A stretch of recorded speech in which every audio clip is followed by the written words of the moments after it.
नमस्कार, ओंकार न्यूज देख रहे हैं आप। आपके साथ मैं हूं आस्था श्रीवास्तव। रुक करते हैं खबरों का। कांग्रेस नेता राहुल गांधी की संसद की सदस्यता रद्द हो गई है। उसके बाद कांग्रेस सांसद पूर्व राहुल गांधी ने प्रेस कॉन्फ्रेंस की है। कांग्रेस ने सोमवार को संविधान बचाओ आंदोलन का ऐलान कर दिया है। कांग्रेस महासचिव जयराम रमेश ने बताया है कि ब्लॉक, तहसील, जिला स्तर से लेकर राजधानी तक आंदोलन किए जाएंगे। उन्होंने कहा, अडानी घोटाले के खिलाफ आवाज उठाने के कारण राहुल गांधी को निशाना बनाया गया। दरअसल 7 फरवरी को राहुल ने अडानी मुद्दे पर संसद में भाषण दिया था। 27 फरवरी को सूरत कोर्ट में सुनवाई हुई और 23 मार्च को सजा का ऐलान हो गया। उन्होंने बताया कि आंदोलन की जिम्मेदारी सौंपने के लिए कमेटी बनाई जाएगी। ये निर्णय शुक्रवार शाम कांग्रेस मुख्यालय में हुई बैठक में लिया गया है। वहीं बैठक में सोनिया गांधी, प्रियंका गांधी, कांग्रेस अध्यक्ष मल्लिकार्जुन खड़गे और राजस्थान के मुख्यमंत्री अशोक गहलोत मौजूद रहे थे। तो वहीं आपको बता दें कि राहुल गांधी पर एक्शन के बाद कांग्रेस ने अपना एक नया कैंपेन शुरू कर दिया है और राहुल गांधी को जिस तरीके से सजा मिलने की बात सामने आई, उसके बाद से ही कांग्रेस नेता उग्र नजर आ रही हैं। और इसी के चलते जैसे ही सजा का ऐलान हुआ और उसके कुछ ही घंटों बाद राहुल गांधी ने यानी कि आज प्रेस कॉन्फ्रेंस की है। उन्होंने पहली बार सजा मिलने के बाद में, अयोग्यता घोषित होने के बाद में पहली बार मीडिया को संबोधित किया है। राहुल ने अपने संबोधन की शुरुआत में कहा, हिंदुस्तान में लोकतंत्र पर आक्रमण हो रहा है। कांग्रेस नेता ने कहा, मैंने कई बार बोला है कि हिंदुस्तान में लोकतंत्र पर आक्रमण हो रहा है। इसमें हमें रोज नए नए उदाहरण मिल रहे हैं। मैंने संसद में सबूत दिए। अडानी और पीएम मोदी के रिश्ते के बारे में बोला। अडानी को नियमों में बदलाव करके एयरपोर्ट दिए गए, इस पर मैंने संसद में बात की। उन्होंने आगे कहा, मैं सवाल पूछना बंद नहीं करूंगा। अडानी का नरेंद्र मोदी से क्या रिश्ता है? इन लोगों से मुझे डर नहीं लगता। अगर इनको लगता है कि मेरी सदस्यता रद्द करके, डराकर, धमकाकर, जेल भेजकर मुझे बंद कर सकते हैं, मैं हिंदुस्तान के लोकतंत्र के लिए लड़ रहा हूं और लड़ता रहूंगा। राहुल ने आगे कहा कि संसद में दिया गया मेरा भाषण हटा दिया गया और बाद में मैंने लोकसभा अध्यक्ष को पत्र लिखा और जवाब मांगा कि कुछ मंत्रियों ने मेरे बारे में झूठ बोला है कि मैंने विदेशी ताकतों से मदद मांगी, लेकिन मैंने ऐसा कुछ नहीं किया है। मैं सवाल पूछना बंद नहीं करूंगा। पीएम मोदी और अडानी के रिश्तों पर मैं सवाल उठाता रहूंगा। राहुल गांधी के मोदी सरनेम वाले बयान को बीजेपी ने ओबीसी समाज का अपमान बताया था। इस पर राहुल ने कहा कि भारत जोड़ो यात्रा की मेरी कोई स्पीच भी देख लीजिए। मैंने हमेशा कहा है कि सब एक समाज है, समाज एक है, नफरत, हिंसा नहीं होनी चाहिए। ये ओबीसी का मामला नहीं है, ये नरेंद्र मोदी और अडानी के रिश्ते का मामला है। बीजेपी ध्यान को भटकाने का काम करती है, कभी ओबीसी की बात करेगी, कभी विदेश की बात करेगी। राहुल ने आगे कह दिया है कि मुझे फर्क नहीं पड़ता कि मैं संसद के अंदर हूं या बाहर हूं, मुझे अपनी तपस्या करनी है, मैं उसे करके दिखाऊंगा। तो बता दें कि राहुल गांधी पर जिस तरीके से एक्शन हुआ है, उसके बाद कैंपेन अब अपना कांग्रेस शुरू करने वाली है। कांग्रेस संविधान बचाओ आंदोलन शुरू करने वाली है। सोमवार से ब्लॉक से लेकर राजधानी तक प्रदर्शन की तैयारी की जा रही है।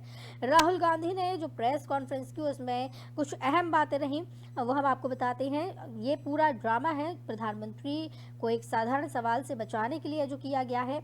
अडानी की शेल कंपनियों में 20,000 करोड़ रुपए किसके गए? मैं इन धमकी, अयोग्यता या जेल की सजा से डरने वाला नहीं हूँ। राहुल गांधी ने सबसे महत्वपूर्ण प्रेस कॉन्फ्रेंस में ये बात कही है। दूसरा, राहुल गांधी ने कहा कि मुझे सच्चाई के अलावा किसी चीज में दिलचस्पी नहीं है। मैं केवल सच बोलता हूं, ये मेरा काम है और मैं इसे करता रहूंगा, चाहे मैं अयोग्य हो जाऊं या गिरफ्तार हो जाऊं। इसके बाद राहुल गांधी ने कहा, अडानी पर मेरे अगले भाषण से पीएम डरे हुए हैं और मैंने ये उनकी आंखों में देख लिया है, इसलिए पहले व्याकुलता और फिर अयोग्यता मुझे मिली। फिर भले ही मुझे स्थायी रूप से अयोग्य घोषित कर दे, मैं अपना काम करता रहूंगा। राहुल गांधी ने कहा कि मुझे इससे फर्क नहीं पड़ता कि मैं संसद के अंदर हूं या बाहर हूं, मैं देश के लिए लड़ता रहूंगा।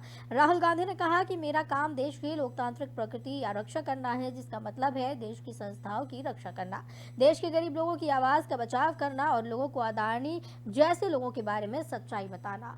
तो बता दें कि राहुल गांधी को सांसदी से अयोग्य घोषित कर दिया गया है और नोटिफिकेशन भी इसका जारी कर दिया गया है।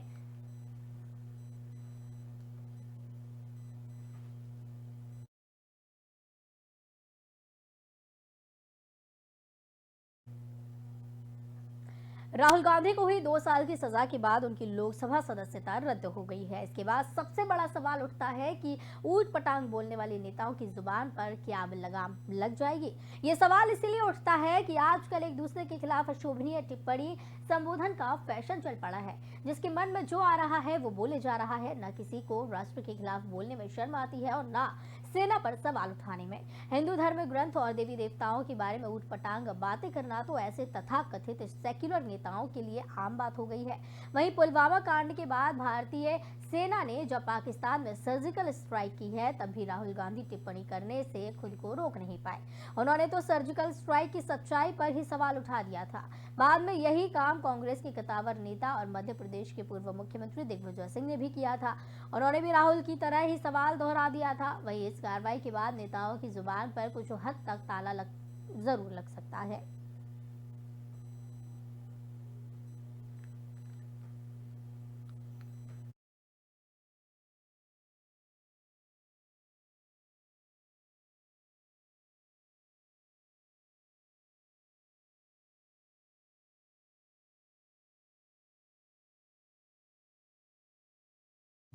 तो आपको बता दें कि बिहार के कई नेता भी हमेशा अनर्गल बयानबाजी करते हुए नजर आते हैं। राहुल को हुई 2 साल की सजा के बाद उनकी लोकसभा सदस्यता रद्द कर दी गई है। इसके बाद सबसे बड़े सवाल उठ रहे हैं कि ऊटपटांग बोलने वाली नेताओं की जुबान पर क्या अब लगाम लग पाएगा। ये सवाल इसलिए उठ रहा है कि आजकल एक दूसरे के खिलाफ अशोभनीय टिप्पणियां लगातार की जाती हैं, संबोधन लगातार किए जाते हैं और इस तरीके का एक फैशन चल पड़ा है जिसके मन में जो भी आ रहा है वो बोले जाता है। ना किसी को राष्ट्र के खिलाफ बोलने में शर्म आती है और ना ही सेना पर सवाल उठाने में। हिंदू धर्म ग्रंथ और देवी देवताओं के बारे में ऊटपटांग बातें करना तो तथाकथित सेक्युलर नेताओं के लिए आम बात सी हो गई है। वहीं पुलवामा कांड के बाद भारतीय सेना ने जब पाकिस्तान में सर्जिकल स्ट्राइक की, तब भी राहुल गांधी टिप्पणी करने से खुद को रोक नहीं पाए थे। उन्होंने तो सर्जिकल स्ट्राइक की सच्चाई पर ही सवाल उठाया था। बाद में यही काम कांग्रेस के कद्दावर नेता और मध्य प्रदेश के पूर्व मुख्यमंत्री दिग्विजय सिंह ने किया था। उन्होंने भी राहुल की तरह ही सवाल दोहरा दिया था। वहीं इस कार्रवाई के बाद नेताओं की जुबान पर कुछ हद तक ताला लग सकता है। तो राहुल की सदस्यता खत्म कर दी गई है लोकसभा की। राहुल को सजा मिली है। इसके बाद बिहार के नेताओं में हड़कंप मचा हुआ है। बिहार के कई नेता हमेशा अनर्गल बयानबाजी करते हुए देखे जाते हैं और कहीं ना कहीं अब ऐसे नेताओं को डर बैठ गया है कि कहीं उनके ऊपर भी कोई एक्शन ना ले लिया जाए।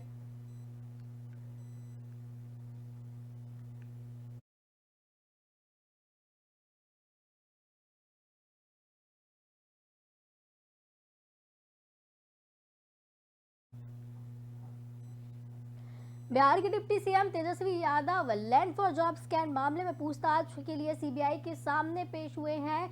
वहीं उनकी बहन और राजद सांसद मीसा भारती भी ईडी के सामने पेश हुई है। दूसरी तरफ तेजस्वी यादव ने कहा कि हमेशा जांच एजेंसियों का हमने सहयोग किया है।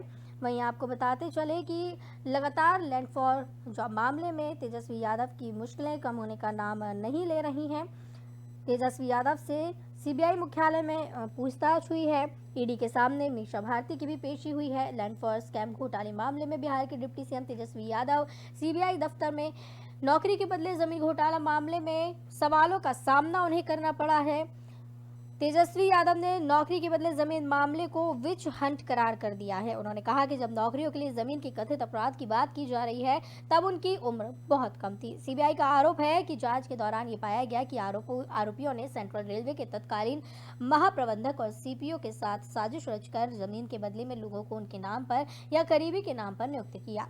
मामले में लालू प्रसाद यादव और उनकी पत्नी राबड़ी देवी, उनकी 2 बेटियों और 15 अन्य लोगों के खिलाफ अज्ञात लोक सेवकों और निजी व्यक्तियों सहित मामला दर्ज किया गया है। इससे पहले तेजस्वी 4, 11 और 14 मार्च को 3 समन में शामिल नहीं हुए थे। पिछली बार वो पत्नी की तबीयत का हवाला देकर जांच में शामिल नहीं हुए थे। जानकारी मिली है सीबीआई दफ्तर में तेजस्वी यादव से तीखी पूछताछ हुई। तेजस्वी यादव की बहन मीसा भारती भी ईडी दफ्तर पहुंची और वहां पर उनसे पूछताछ सीबीआई कर रही है। तो वहीं आपको ये भी बताते चले कि कड़े सवालों का सामना दोनों को करना पड़ रहा है। इस मामले में लालू प्रसाद यादव, तेजस्वी यादव सहित कई और लोगों का नाम सामने है सीबीआई मुख्यालय में। इसी के चलते पूछताछ में तेजस्वी यादव आज शामिल हुए हैं। इससे पहले जब सीबीआई ने उन्हें समन जारी किया गया था तो वो पेश नहीं हुए थे। सीबीआई दफ्तर निकलने से पहले तेजस्वी यादव ने मीडिया से भी बात की। उन्होंने कहा कि हमेशा एजेंसियों का सहयोग हमने किया है और आगे भी करेंगे, लेकिन देश में माहौल आप देख ही रहे हैं। ऐसी स्थिति है कि या तो झुकना बहुत आसान है, हमने लड़ने का फैसला लिया है क्योंकि ये बहुत मुश्किल है और हम जीतेंगे। आज का दिन लालू फैमिली के लिए काफ़ी लंबा और मुश्किल भरा रहने वाला है। नौकरी के बदले जमीन घोटाले मामले में तेजस्वी यादव मीसा भारती से पूछताछ हो रही है। तेजस्वी सीबीआई दफ्तर में पहुंचे हैं। कुछ ही देर में तेजस्वी यादव वहां से निकलेंगे और आपको बता दें कि इस मामले को लेकर लगातार तेजस्वी यादव मीसा भारती को कड़े सवालों का सामना करना पड़ रहा है।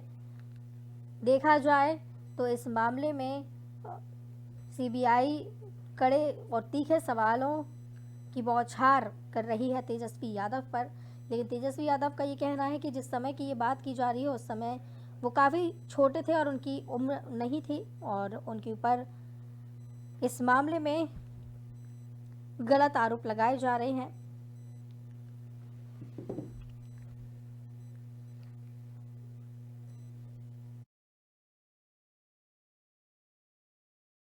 भूमि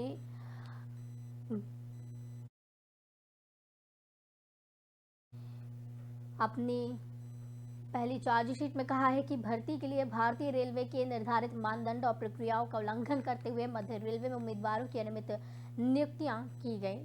सीबीआई के सामने तेजस्वी यादव पेश हुए हैं। उत्तर प्रदेश में एक बार फिर से प्रशासनिक अधिकारियों के तबादले किए गए। योगी सरकार ने 6 आईएएस और 8 पीसीएस के अधिकारियों का तबादला किया है। यूपी में जिन 6 आईएएस अफसरों को तबादला दिया गया है उनमें वीना कुमारी का नाम सबसे पहले है।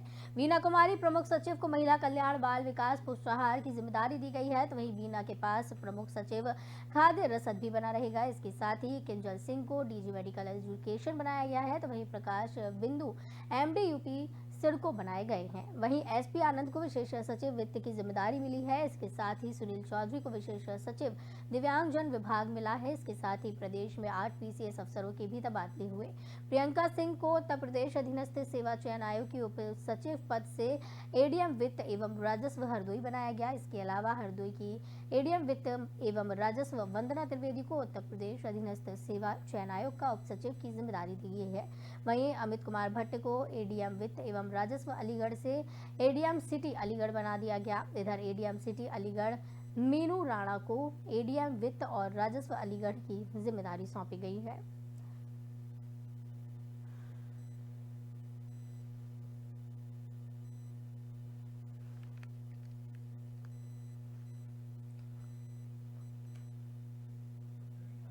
तो मेरठ में एक मां ने प्रेमी के साथ मिलकर बेटा बेटी की हत्या कर दी। दोनों ने पहले बच्चों के हाथ पैर बांधकर बेड के बॉक्स में बंद किया। हालत बिगड़ने पर उन्हें बाहर निकाला और नशे का इंजेक्शन लगा दिया। इसके बाद गला दबाकर मार डाला। फिर प्रेमी ने शव को कार की डिग्गी में रखकर 25 किलोमीटर दूर ले जाकर गंगा नहर में फेंक दिया। इसके बाद मां ने बच्चों के लापता होने की झूठी कहानी रची। वहीं उसने पति के साथ जाकर थाने में रिपोर्ट दर्ज करवाई। पुलिस ने दोनों से पूछताछ की। इस दौरान पत्नी अपने बयान को बार बार बदल रही थी। इस पर पुलिस को शक हुआ। पुलिस ने जब सख्ती से पूछताछ की तो उसने जुर्म कबूल लिया, जिसके बाद पुलिस ने महिला को उसके प्रेमी समेत कुल 6 लोगों के साथ गिरफ्तार कर लिया है। महिला की निशानदेही पर बेटे के शव को रोहटा में नदी से बरामद किया गया, जबकि बेटी की शव की तलाश की जा रही है।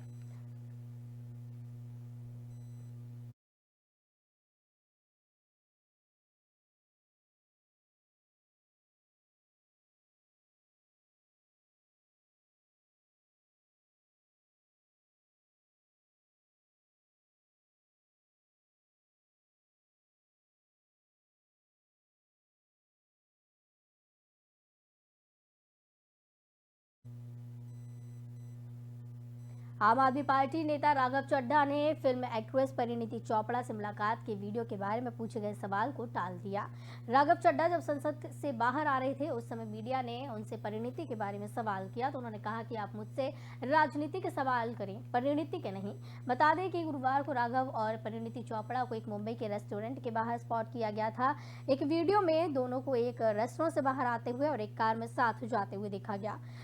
राघव से जब परिणीति से शादी करने के बारे में सवाल किया गया तो उन्होंने मुस्कुराते हुए कहा कि आपको बताएंगे जब करेंगे। तो इस पर रिपोर्टर ने उनसे पूछा कि आप सस्पेंस क्यों क्रिएट कर रही हैं, तो उन्होंने जवाब दिया कि कोई सस्पेंस क्रिएट नहीं कर रहा हूं, मैं जब भी शादी करूंगा तब आपको ज़रूर बता दूंगा।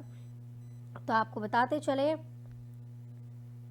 राघव चड्ढा और परिणीति चोपड़ा की मुलाकात के वीडियो सामने आए हैं और इस पर जब राघव चड्ढा से बात की गई तो उन्होंने इस सवाल को ही टाल दिया।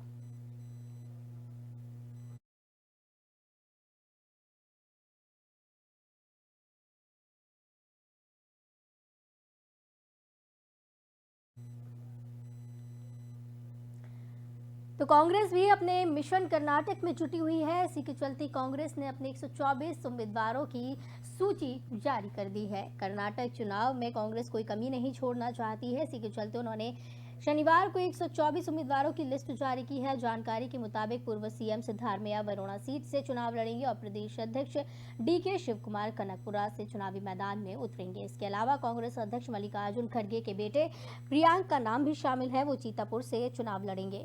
इसके अलावा एमबी पाटिल को बाबलेश्वर, दिनेश गुंडूराव को गांधीनगर बीजेपी छोड़कर कांग्रेस में शामिल एमएलसी पुतन्ना को राजाजीनगर और पूर्व केंद्रीय मंत्री केएच मुनिप्पा को देवहल्ली से कांग्रेस का टिकट मिला है। इसके अलावा मंगलोर से यूटी अब्दुल खादर अली, फरीद श्रृंगेरी से टीडी राजगौड़ा, शिवाजी नगर से रिजवान इरशद, विजयनगर से एम कृष्णप्पा और बेल्लारी से आरक्षित सीट से बी नागेंद्र को टिकट दिया गया है।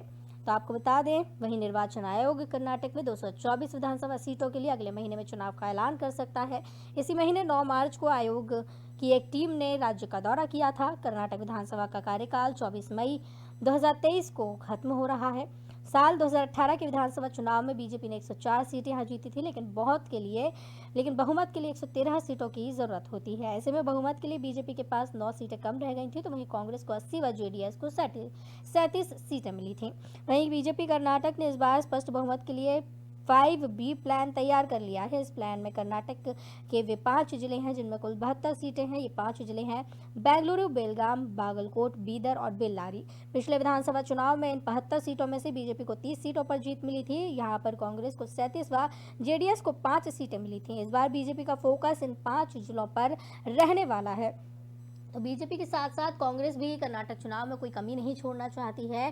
कर्नाटक चुनाव 2023 की तैयारी में कांग्रेस जुटी हुई है। इसी के चलते 124 उम्मीदवारों की लिस्ट जारी कर दी गई है। जानकारी के मुताबिक पूर्व सीएम सिद्धारमैया वरुणा सीट से चुनाव मैदान में उतरने वाले हैं, तो प्रदेश अध्यक्ष डीके शिव कुमार कनकपुरा से मैदान में उतरेंगे। इसके अलावा कांग्रेस अध्यक्ष मल्लिकार्जुन खड़गे के बेटे प्रियांक का नाम भी इसमें शामिल किया गया है, वो चीतापुर से चुनाव लड़ेंगे। इसके अलावा एमबी पाटिल को बाबलेश्वर, दिनेश गुंडूराव को गांधीनगर बीजेपी छोड़कर कांग्रेस में शामिल एमएलसी पुतन्ना को राजाजीनगर और पूर्व केंद्रीय मंत्री केएच मुनियप्पा को देवनहल्ली से कांग्रेस का टिकट दिया गया है।